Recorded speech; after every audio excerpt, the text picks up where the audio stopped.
know someone who makes me happy. I know someone who makes me dance. He's the reason my feet are moving.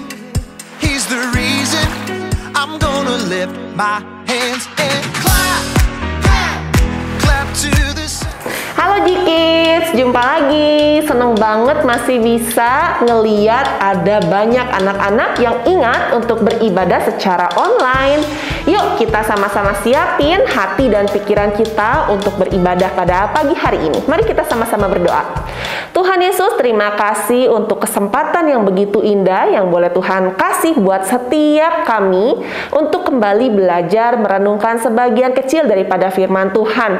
Tuhan, kiranya Kau boleh pakai waktu dan kesempatan ini sehingga kami semua boleh mengerti apa yang menjadi kehendak-Mu.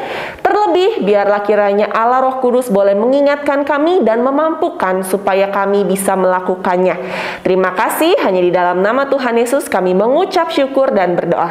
Amin. Oke, hari ini kita mau bahas tentang Heroes of Faith berikutnya. Wah, sebentar lagi akan Paskah ya. Kalau udah Paskah, kita pasti mengingat satu pribadi yang begitu luar biasa dan tidak ada tandingannya, yaitu Yesus sendiri. Mari anak-anak, sekarang kita sama-sama mau memuji Tuhan.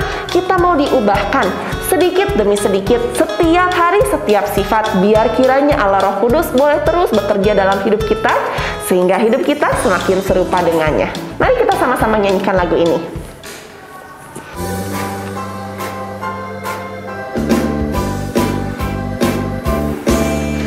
Sedikit demi sedikit, tiap hari, tiap sifat, Yesus mengubahku. Dia ubahku sejak ku terima Dia, tumbuh dalam anugerahnya. Yesus mengubahku. Dia ubahku.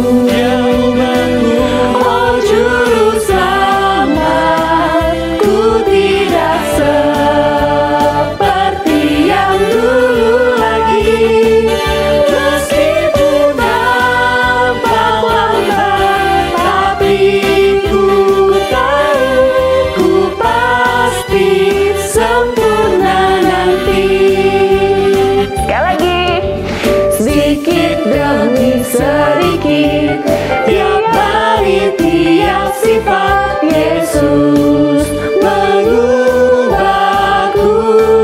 Dia ubahku sejak ku terima Dia, tumbuh dalam anugerahnya. Yesus mengubahku.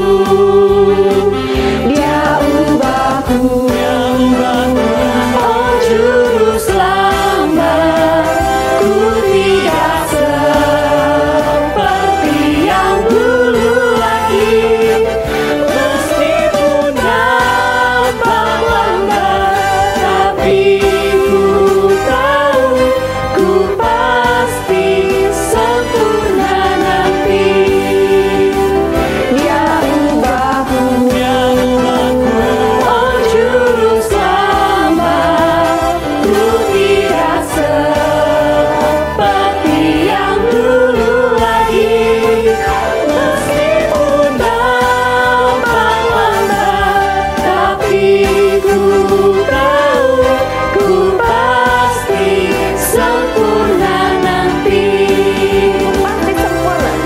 Ku pasti sempurna nanti.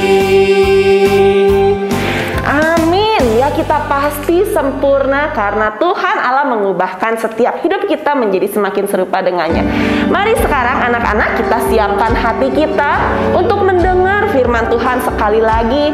Kita mau katakan, Tuhan, ini aku bejanamu. Aku rindu untuk setiap hari bisa melakukan apa yang menjadi kehendak-Mu, bukan menjadi kehendak kita. Hari ini kita mau sama-sama belajar dari Kristus sendiri yang memberikan teladan yang sangat baik bahwa Dia melakukan apa yang menjadi kehendak Bapa. Mari kita nyanyikan lagu ini bersama-sama. Kekuatan di jiwaku, ketenangan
kita mau serahkan. Tuhan, pakai bentuk jadi bejana yang indah, yang sempurna seperti-Mu. Kita mau serukan, nyanyikan, mengiring-Mu seumur hidupku.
Firman Tuhan, kita mau siapkan hati dan pikiran kita akan masuk dalam doa. Mari kita berdoa.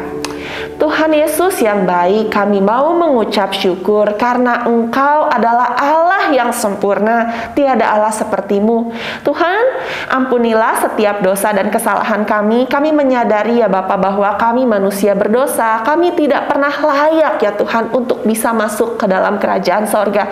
Tapi karena Engkau begitu mengasihi kami, karena Engkau begitu baik kepada kami ya Tuhan, sehingga Engkau memberikan anak-Mu yang tunggal, Yesus Kristus, untuk menebus setiap dosa daripada manusia. Tuhan, biarlah hari ini Engkau boleh berbicara dalam hati dan pikiran kami secara pribadi, sehingga kami boleh mengetahui apa yang menjadi kehendak-Mu. Berbicaralah Tuhan, kami siap untuk mendengar. Pakailah Syaira yang akan menyampaikan, kiranya Engkau yang dipermuliakan dan disenangkan. Di dalam nama Tuhan Yesus kami mau mengucap syukur, berdoa. Amin. Oke, G-Kids, hari ini kita mau sama-sama membaca satu bagian dari firman Tuhan yang terambil dari Markus 14 ayat yang ke-32 sampai 42. Langsung akan bacakan, tapi kalian di rumah jangan hanya nonton, jangan hanya duduk, bahkan melamun. Ikuti ya, dan sama-sama rasakan ya betapa Tuhan Yesus itu mau melakukan kehendak Bapa, bukan karena keinginannya sendiri, tapi karena Tuhan yang mau. Mari kita sama-sama baca ayat ini. Di Taman Getsemani, lalu sampailah Yesus dan murid-muridnya ke suatu tempat yang bernama Getsemani. Kata Yesus kepada murid-muridnya, "Duduklah di sini sementara aku berdoa." Dan ia membawa Petrus, Yakobus, dan Yohanes sertanya. Ia sangat takut dan gentar. Lalu katanya kepada mereka, "Hatiku sangat sedih, seperti mau mati rasanya. Tinggallah di sini dan berjaga-jagalah." Ia maju sedikit, merebahkan diri ke tanah dan berdoa, supaya sekiranya mungkin saat itu lalu daripadanya. Katanya, "Ya Aba, ya Bapa, tidak ada yang mustahil bagimu. Ambillah cawan ini daripadaku, tetapi janganlah apa yang aku kehendaki, melainkan apa yang Engkau kehendaki." Setelah itu, ia datang kembali dan mendapati ketiganya sedang tidur. Dan ia berkata kepada Petrus, "Simon, sedang tidurkah engkau? Tidakkah engkau sanggup berjaga-jaga 1 jam? Berjaga-jagalah dan berdoalah, supaya kamu jangan jatuh ke dalam pencobaan. Roh memang penurut, tetapi daging lemah." Lalu ia pergi lagi dan mengucapkan doa yang itu juga. Dan ketika ia kembali pula, ia mendapati mereka sedang tidur, sebab mata mereka sudah berat, dan mereka tidak tahu jawab apa yang harus mereka berikan kepadanya. Kemudian ia kembali untuk ketiga kalinya dan berkata kepada mereka, "Tidurlah sekarang dan istirahatlah. Cukuplah, saatnya sudah tiba. Lihat, Anak Manusia diserahkan ke tangan orang-orang berdosa. Bangunlah, marilah kita pergi. Dia yang menyerahkan aku sudah dekat." Amin. Oke, kids. Nah, G-Kids pernah gak dalam keseharian nih, G-Kids itu diperhadapkan dengan pilihan-pilihan yang sulit? Misalnya, kalau pilihan itu kan ada yang gampang, ada yang susah. Contoh nih, pilihan yang mudah misalnya, hari ini kita mau makan apa? Wah, pilihan gampang. Kita tinggal langsung, oh, aku lagi ngidam mie instan nih, aku pengen makan mie instan Atau misalnya, udah lama aku nggak makan dimsum, kayaknya asik kalau makan dimsum. Atau, wah, kayaknya aku pengen yang pasta-pasta. Ada pilihan yang gampang ya, pengen makan apa, hari ini mau pergi kemana, mau ke mall, mau ke alam, itu pilihan yang gampang buat kita. Kalau kita pilih ke salah satu, tidak ada konsekuensi yang membuat kita akhirnya bisa menyesal. Atau kalaupun menyesal, paling cuman, ya tahu gitu mah kita nggak usah pergi ke Lembang, udah aja yang deket ke Lembang macet, paling hanya begitu aja.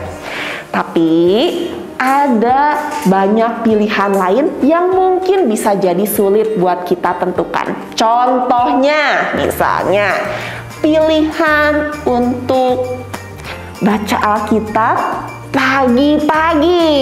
Coba G-Kids di sini ada nggak yang baca Alkitab pagi-pagi? Oh, ada, hebat, good, pertahankan.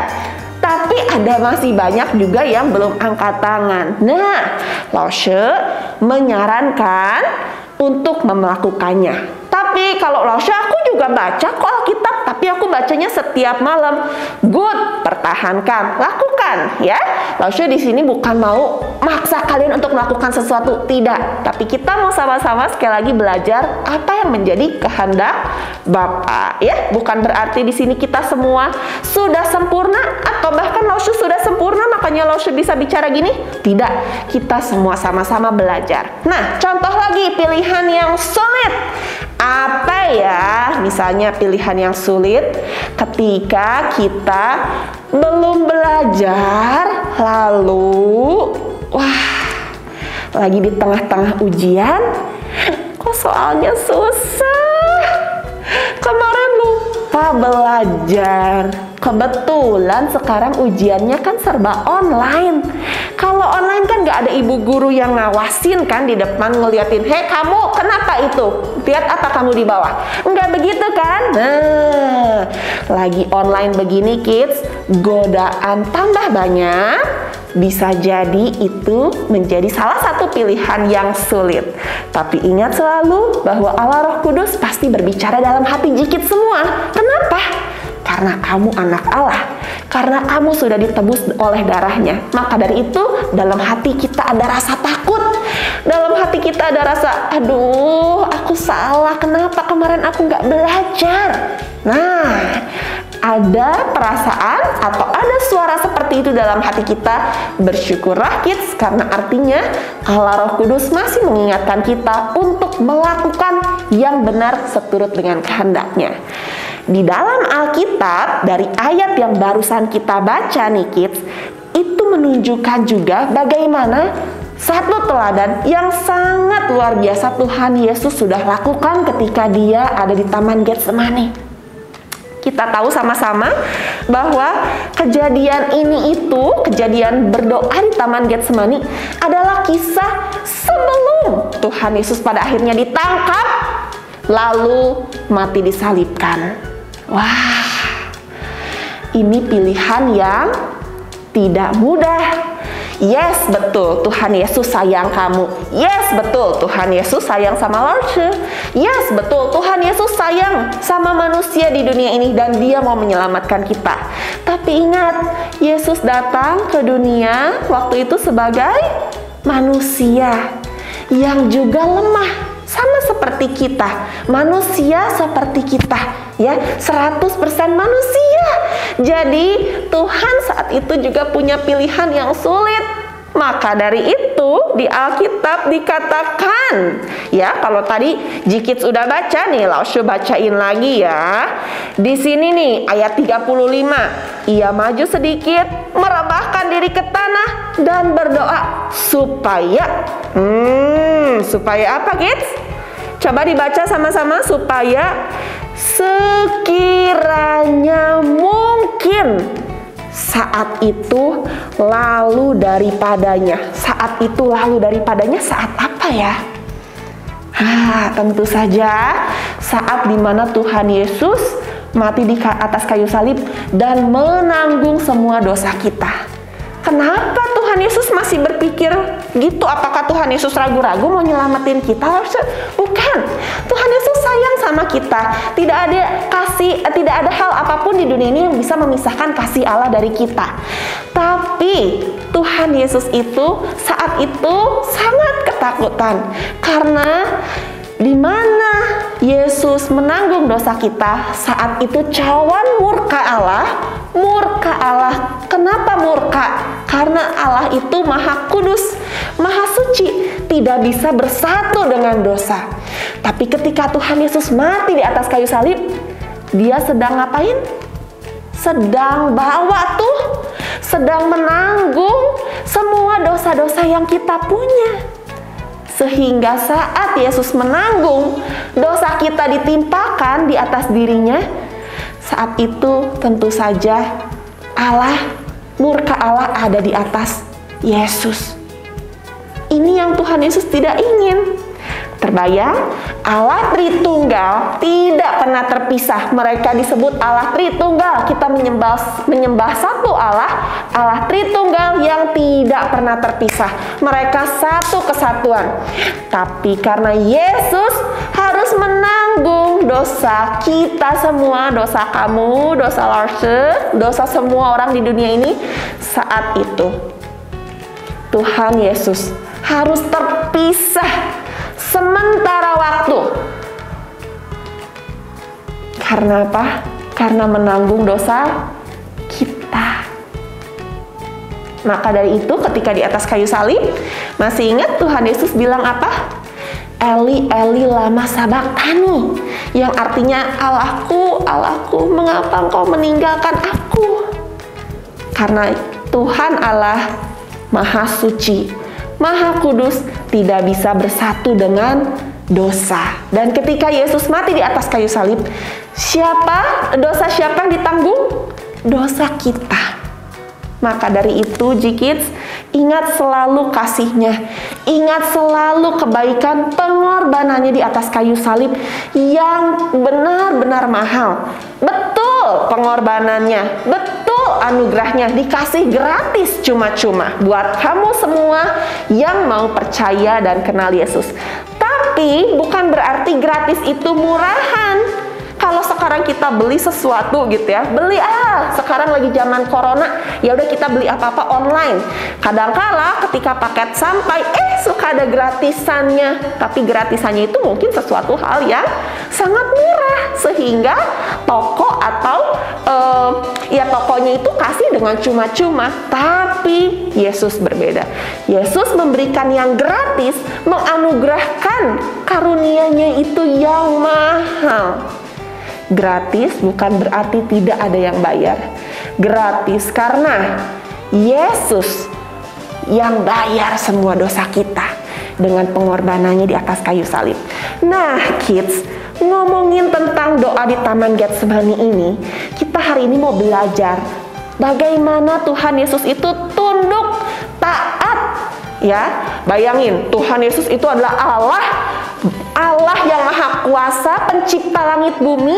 Dia yang ampunya sorga. Dia tidak perlu kita, tidak perlu kamu, tidak perlu Laushe. Kita manusia binasa, kita tidak ada harganya sebetulnya. Tapi karena Tuhan sangat sayang, Tuhan melihat kamu berharga.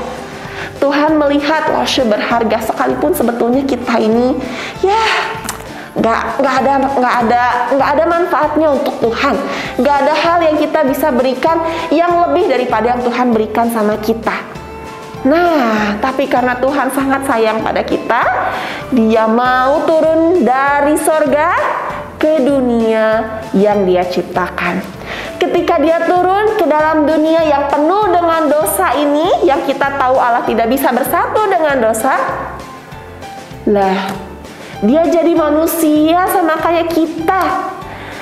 Jadi seperti ciptaannya. Tuhan merendahkan diri, bahkan Dia merendahkan diri lagi. Dia lahir di kandang binatang. Ketika Dia sudah lahir di kandang binatang, Dia taat melakukan kehendak Bapa di sorga, bahkan sampai mati di atas kayu salib. Untuk siapa? Untuk kamu dan untuk saya. Ya, ini adalah suatu berita yang sangat luar biasa, tapi tidak semua orang bisa menerimanya. Kok bisa? Karena ketika kita menerima itu adalah anugerah. Itu diberikan kepada mereka yang sudah ditentukan oleh Tuhan sendiri. Jadi kalau kamu bisa percaya bahwa Yesus sudah mati di atas kayu salib untuk menebus dosa kamu dan Lausya, wow, berbahagialah kita. Artinya kita adalah umat pilihan Tuhan. Dan karena itu, mari kita teladani Yesus untuk melakukan kehendak Bapa, untuk melakukan apa yang Dia mau. Apa sih yang Tuhan mau? Banyak hal, kids, yang bisa kita lakukan. Misalnya, yang Tuhan mau.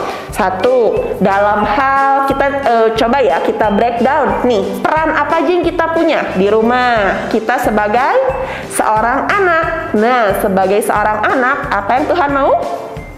Tuhan mau kita untuk taat, kita hormat kepada orang tua kita. Itu jelas tertulis ya di hukum Taurat bahwa hormatilah ayahmu dan ibumu. Demikianlah kamu memenuhi hukum Kristus. Wah, jadi Tuhan mau kita menjadi anak yang hormat dan taat pada orang tua kita. Lalu peran apa lagi yang kita punya di rumah? Aku sebagai adik, aku sebagai kakak, aku sebagai kakak yang punya 5 adik. Misalnya aku sebagai anak tengah. Wah, harusnya nggak tahu, kita semua beda-beda pastinya. Nah, tapi Tuhan tidak pernah kebetulan dan tidak pernah salah menempatkan kamu di keluarga kamu.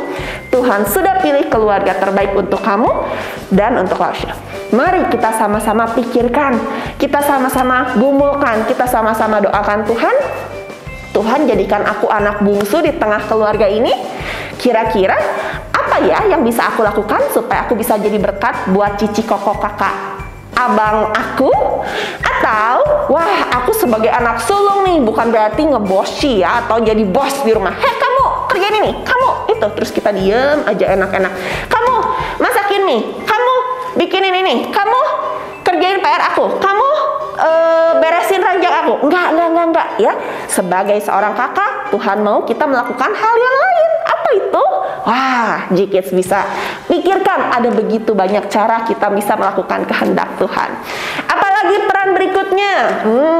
Oke, di rumah sudah selesai ya. Sekarang kita ke peran kedua, lingkungan yang lebih luar, yaitu kita sebagai seorang murid di sekolah. Masih online belajarnya, berarti tugas utama seorang pelajar atau murid adalah ya belajar. Namanya juga pelajar, ya tugas utamanya adalah belajar.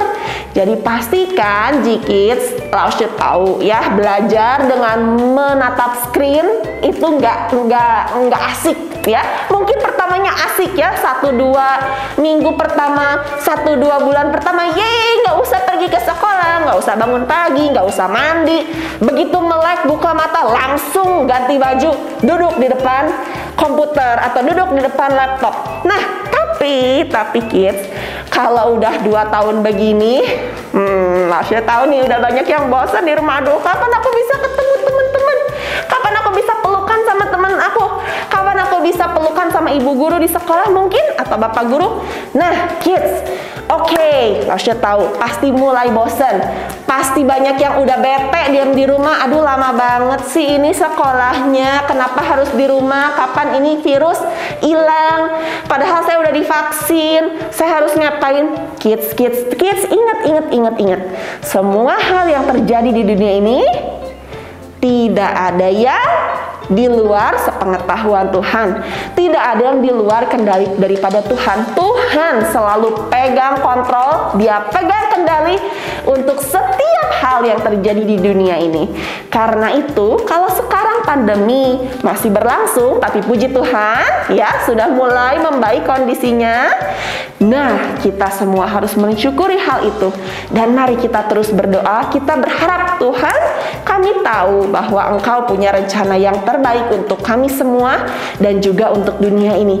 Tuhan, tolong supaya Tuhan yang sendiri yang boleh memberikan kepada kita nih ya, memberikan kepada kita kekuatan untuk menjalani hari-hari sesuai dengan yang Tuhan mau. Jadi mulai sekarang G-Kids doanya dibalik ya. Kalau dulu doanya Tuhan tolong supaya corona hilang, Tuhan tolong supaya ini virus Omikron, udah supaya Omikron hilang aja deh. Aduh pusing aku kena Omikron, jadi batuk-batuk, serak-serak, pilek-pilek, demam. Nah, jangan berdoa untuk supaya itu hilang, tapi mari sekarang kita ganti doa kita. Tuhan, kalau sekarang aku lagi kena Omikron, aku lagi kena virus corona, lagi positif, aku mau belajar. Tuhan, mau aku belajar apa ya? Tuhan tolong kasih tahu supaya aku bisa belajar. Oh, ternyata aku belajar lebih hati-hati. Oh, ternyata aku belajar untuk menjaga kesehatan badan yang Tuhan kasih. Oh, ternyata aku belajar untuk lebih sabar ya. Lebih sabar ketika menghadapi adik aku di rumah yang juga sakit. Di saat kita semua sakit, gampang banget pengen marah, gampang banget pengen banting barang. Tapi kita ingat, oh enggak, aku mau belajar jadi anak yang sabar. Aku mau belajar penuh sukacita. Aku belajar ingin selalu bersukacita sekalipun kondisinya terlihat tidak baik. Tapi ingat, mulai sekarang kita harus pikirkan kehendak Bapa, apa yang Tuhan mau kita lakukan, dan biarlah hidup kita selalu menyenangkan hati Tuhan dengan melakukan apa yang Tuhan mau. Bukan kehendakku, tetapi biarlah kehendak-Mu yang jadi. Amin. Mari kita sama-sama berdoa. Tuhan Allah Bapa kami yang di dalam kerajaan surga, kami bersyukur karena Tuhan sekali lagi mengingatkan kami bahwa di dalam dunia ini tidak ada satu hal pun yang terjadi di luar kendali Tuhan, di luar seizin Tuhan. Tuhan, kami percaya Engkau adalah Allah yang Maha Kuasa, Allah yang dapat melakukan segala sesuatu dengan sekejap mata.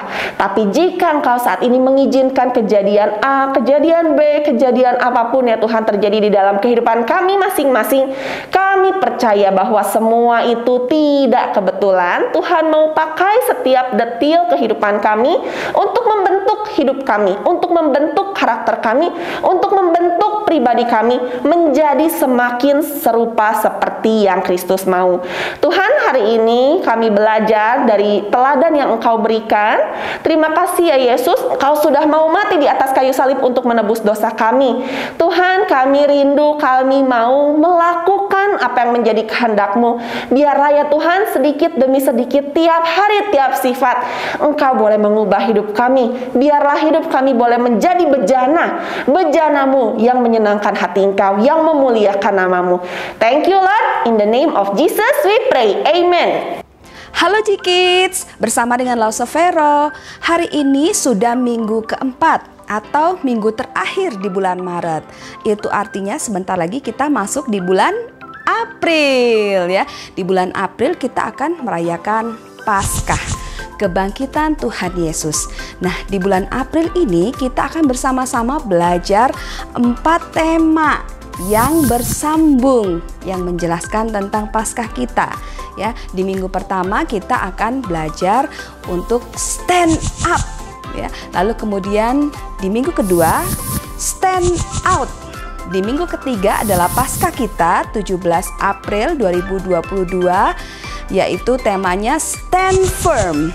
Dan di minggu terakhir kita akan belajar bersama-sama, ajak orang tua ya, bersama dengan Lause kita akan bersama-sama untuk stand together. Nah, Lausa Vero juga ingin mengumumkan bahwa mulai bulan April Ibadah G-Kids akan memberikan waktu buat anak-anak untuk memberikan persembahan ya, supaya anak-anak punya waktu khusus untuk mendisiplin diri secara rohani memberikan persembahan. Oke G-Kids, persiapkan hati kalian untuk mengikuti ibadah. Tuhan Yesus memberkati.